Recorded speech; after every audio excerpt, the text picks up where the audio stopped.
ጌታችን ኢየሱስ ክርስቶስ ወደ ገሊላ ተመለሰ።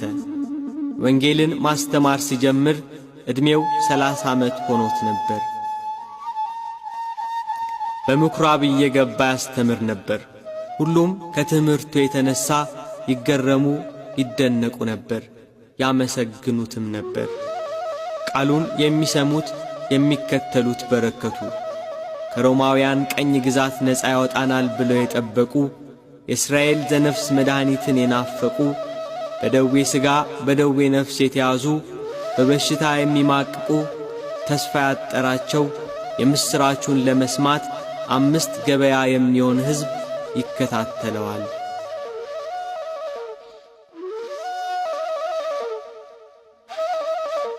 ጌታ በምድር በተመላለሰበት ጊዜ እጅግ ብዙ ድንቅ ተአምራት አድርጓል።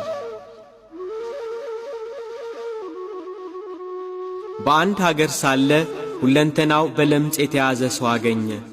ወደ ጌታችን ኢየሱስ ክርስቶስ ቀርቦ ሰገደለት። ግንባሩን መሬት አስነክቶ ማለደው። አቤቱ ከወደድክ እኔን ማዳን ይቻልሃል አለው። የሰው ልጆችን ማዳን የሚወድ ጌታ እወዳለሁ ንጻ አለው። ያን ጊዜውኑ ለምጹ ለቀቀው። እንደ አዲስ ተፈጥሮ ገላው የሚያበራ ሆነ። ደዌው ፈጽሞ ለቀቀው። ለማንም እንዳትናገር ተጠንቀቅ፣ ሄደህ ራስህን ለካህን አሳይ፣ ስለ መዳንህ መባ አቅርብ ብሎ አዘዘው።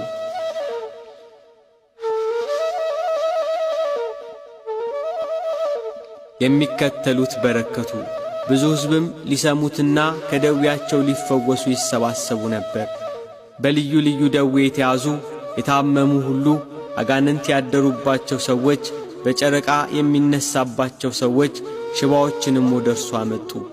እርሱ የሕይወት መድኃኒት ነውና ዳናቸው። ብዙ ሕዝብም ተከተለው።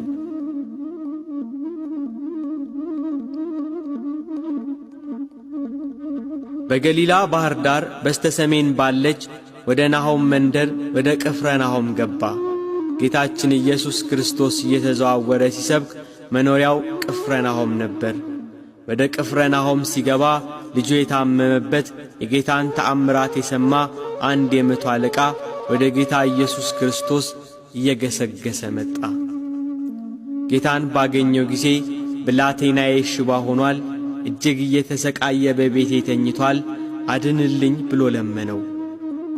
እሺ መጥቼ ፈውሰዋለሁ አለ ጌታ። መቶ አለቃው ግን ጌታ ሆይ በቤቴ ጣሪያ በታች ልትገባ አይገባም፣ ቃል ብቻ ተናገር፣ በቃልህ ልጄ ይፈወሳል አለው።